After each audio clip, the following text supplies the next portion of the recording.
सर्वधर्म समभाव ही संकल्पना केवळ हिंदूंनीच अंमलात आणायची का? हिंदू धर्मावरच सातत्याने टीका टिप्पणी केली जाते।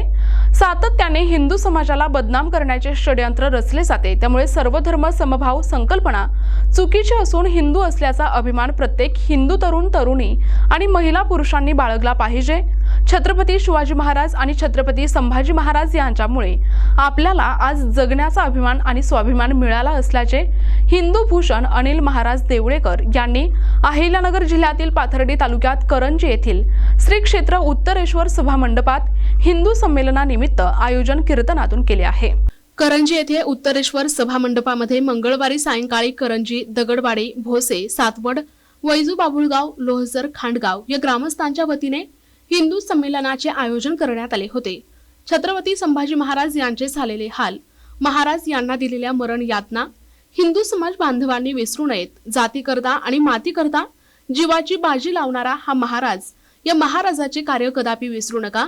हिंदू समाजाने एकत्र होऊन संघटितपणे एकमेकांना सहकार्य करण्याची गरज आहे। सावध व्हा, जागे व्हा आणि धर्मकार्यासाठी सर्वांनी एकत्र येण्याचे आवाहन हिंदू भूषण अनिल महाराज देवळेकर यांनी कीर्तनातून केले। अरे गाईला माय मानून गाईला भाकरी चारणारा आणि गाईला भाकरी सोबत खाणारा कधीच भाऊ होऊ शकत नाही। नंबर 2, बहिणीचं रक्षाबंधन करून तिच्या रक्षणाची जबाबदारी घेणारा आणि बहिणीसोबत लग्न करणारा कधीच भाऊ होऊ शकत नाही।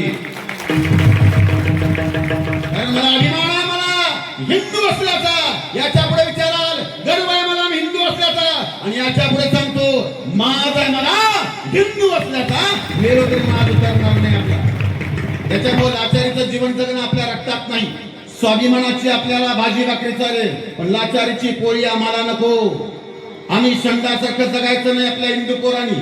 हिंदू पोरांचं रक्त आता थंड झालं, ते थंड न होता आमचं रक्त उसळलं पाहिजे आणि आम्ही हिंदू गुंड म्हणून आवरलं पाहिजे। नंबर 1, मला गोड बोलता येत नाही। आपली सुरुवातच अशी असते, कारण की आपले गुरुजी आणि त्यांचा विशिष्ट त्या गुरूंचं नाव आहे आदरणीय गुरुवर्य संभाजीराव भिडे गुरुजी। त्याच्यामुळे इथे नाही सोडावा प्राण का धर्म सोडावा, ऐसा म्हणी जरी प्रश्न आणावा।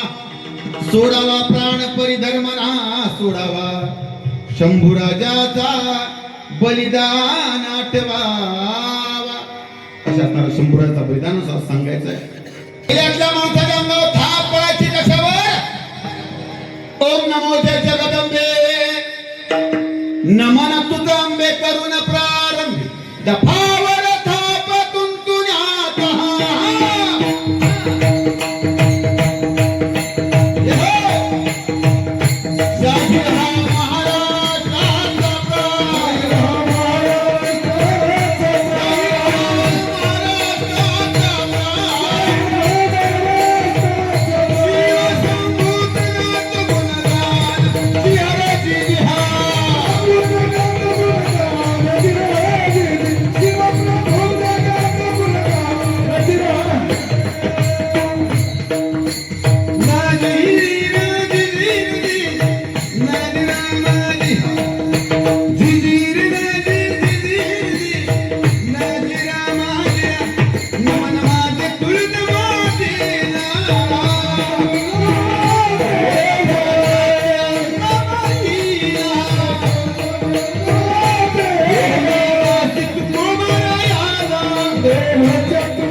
सगळ्या भडकाने तलवारीच्या जोरावरती तलवारी घालावल्या।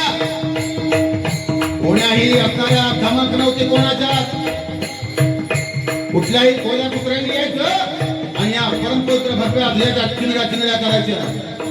कोणी हरामखोरांनी यायचं आणि त्या भर असल्या हिंदू भगिनींना बाहेर ओढायच्या। यावेळी हिंदू धर्मरक्षक अशोक महाराज पालवे, राष्ट्रीय स्वयंसेवक संघाचे जिल्हा प्रचारक दीपक पारेकर यांनी हिंदू धर्माविषयी आपल्या भावना व्यक्त केल्या। करंजी गावातील दोन्ही रस्ते लँड जिहादने दाबलेले असताना सुद्धा ही संख्या म्हणजे आपण झाल्यासारखी गोष्ट आहे. परंतु प्रत्येक माणसाला जागा करण्याची वेळ जरी आली तरी आम्ही वेळ आणि टायमिंग न बघता धर्मासाठी रात्रंदिवस काम करू. कारण आजूक लोकांना हेच माहीत नाही आपल्या धर्माला कोण त्रास देत आहे, कोण नाही, कोण धर्मांतर करतंय, कोण जागा बळकवतंय. अहो साधी हिरवी चादर टाकली तर कोणाला काढायची हिंमत नाही. असा तर आपल्या हिंदू धर्मातील माणसं आहेत. हे राजकारणी लाचारी असून कधी यांनी धर्मासाठी पुढाकार घेतलेला पाहिलाय का? आता कुठंतरी ठराविक खूप असे माणसं समोर यायला लागले आहेत. आजपर्यंत ज्यांनी ज्यांनी धर्मासाठी पुढाकार घेतला त्यांना संपवण्याचं काम मागील काही पूर्वीच्या काळात त्या सरकारने केलेलं होतं. आज कुठंतरी बोटावर मोजण्याइतके लोक धर्मासाठी काम करण्यासाठी पुढे येत आहे. अहो तुम्ही सांगा, धर्म वाचला तर आपण वाचू. जर आपण धर्माचं काम नाही केलं तर धर्म वाचणार नाही. मग कोणाला भगव्या टोप्याऐवजी गोल टोप्या घालावं लागतील, कोणाला प्रार्थना करायला पळावं लागेल. आज बांगलादेशमध्ये काय हालत झाली त्या हिंदूंची. तुम्ही फक्त टीव्हीवर बोलून हळहळ करता. हे तुमच्या रक्तामध्ये उतरलं पाहिजे. हे काय ठराविक लोकांनीच म्हणजे ठेका घेतलाय का हिंदू धर्माचं काम करायचा? आज हे प्रत्येक खेडोपाडी जागृत होण्याची गरज आहे. आमच्या छावा श्री छत्रपती संभाजी महाराजांनी प्राणाचा त्याग दिला, पण धर्म बदलला नाही. असं आहे का कोणी एवढं त्याग करणार? आज ते होते म्हणून प्रत्येकाच्या डोक्यात आता ह्या भगव्या टोप्या दिसत्यात, नाही तर जाळीदार टोप्या तुमच्या आज डोक्याने असत्या. एक विनंती आहे सगळ्यांना, तुम्ही फितूर होऊ नका. तुम्ही मनानी आणि तनानी हिंदू धर्माचं काम केलं पाहिजे. कारण हिंदू धर्म वाचला तरच आपण वाचू, हे 100% सांगतो. आज तुम्ही बघा, प्रशासन सुद्धा सपोर्ट करत नाही. आज तिसगावमध्ये कत्तलखाने पाडण्यासाठी आम्हाला उपोषण करावं लागलं. प्रशासनाने आम्हाला 10 दिवसाचा अवधी दिला होता, खरं का नाही? मग जर हा अवधी देऊन सुद्धा जर कत्तलखाने पडत नसले तर मग तुम्ही सांगा, हे जे अधिकारी आहे हे सुद्धा हिंदू आहे का नाही? मग हे कोणासाठी सपोर्ट करता? कुठल्या मतासाठी सपोर्ट करता का? कुठल्या राजकीय दबावाखाली काम करतात का? याचा विचार करण्याची गरज आज इथं सर्व खेडेपाडीतील सर्व हिंदू बांधवांना ही विनंती आहे. तुम्ही हे मनापासून काम करा. असाच संघाने तपातून त्यागातून गेल्या 100 वर्षामध्ये जे संघटन उभं केलं आहे, त्या संघटनेला 100 वर्ष पूर्ण झाल्यानंतर काय केलं पाहिजे. त्या संघाने विचार केला की गेल्या 100 वर्षात जे आपण काय पूर्ण करू शकलो नाही, जे राहिलेलं काम एका वर्षात अधिक ताकदीने पूर्ण करण्याचा प्रयत्न ह्या वर्षामध्ये असणार आहे. पहिला कार्यक्रम आपण सगळ्यांनी संघाचं पथसंचलन हे कधी पाहिलं असेल तर ते देशभरामध्ये मोठ्या संख्येने मोठ्या उत्साहात सगळ्या भागामध्ये झाली. 68,000 ठिकाणी असे मोठे कार्यक्रम देशभरात झाले. त्यानंतर आताच काही कार्यकर्त्यांनी एक छोटंसं पत्रक आपल्या हातामध्ये ठेवलं. तर त्या पत्रकामध्ये राष्ट्रीय स्वयंसेवक संघाने गेल्या 100 वर्षात काय केलं आणि समाज चांगला करायचा असेल, आपला देश चांगला करायचा असेल, अशा 5 गोष्टी त्या पत्रकात आहेत, त्या समाजापुढे ठेवल्या. अशा 10 कोटी लोकांपर्यंत हा संदेश, 10 कोटी कुटुंबांपर्यंत हा संदेश आपण देशातल्या दिला आहे. त्याच्यानंतरचा जो कार्यक्रम आता चालू आहे तो कार्यक्रम आहे विराट हिंदू संमेलनाचा. विराट हिंदू संमेलन का करायचं, तर असा विचार आला की 10-12 गावांचं मिळून एक संमेलन असलं पाहिजे. ह्या संमेलनामध्ये नेतृत्व कोण करेल, तर इथल्याच भागातली लोक ह्या संमेलनाचं नेतृत्व करतील, हिंदू समाजाला गोळा करतील. भविष्यामध्ये हिंदू समाज, देव, देश, धर्म संस्कृतीवरती कुठलंही अतिक्रमण झालं, अन्याय झाला, अत्याचार झाला तर इथं बसलेला समाज त्यासाठी उभा राहिला पाहिजे, असा विचार घेऊन ह्या विराट हिंदू संमेलनाचं आयोजन केलं गेलं आहे. राष्ट्रीय स्वयंसेवक संघाला 100 वर्ष पूर्ण झाली. संघाने 100 वर्षात काय केलं ही प्राथमिक माहिती मी तुम्हा सर्वांना सांगणार आहोत. आपल्या सगळ्यांना समर्थ रामदास स्वामी माहीत असतील. समर्थ रामदास स्वामी संपूर्ण देशाचं भ्रमण करत होते. त्यावेळेस त्यांनी जे पाहिलेला काळ होता, पाहिलेली परिस्थिती होती, ती अतिशय विदारक होती.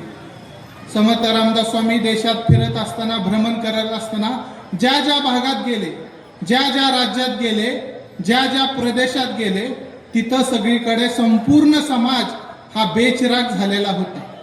घराच्या घरं जाळली जात होती, गावाच्या गावं जाळली जात होती, दिवसा ढवळ्या आया बहिणींची आबरू लुटली जात होती, मंदिरं बेचिराग केली जात होती, मंदिरं तोडली जात होती, गावावरती कर लादले जात होते, हजारो हिंदूंना मुसलमान केलं जात होतं.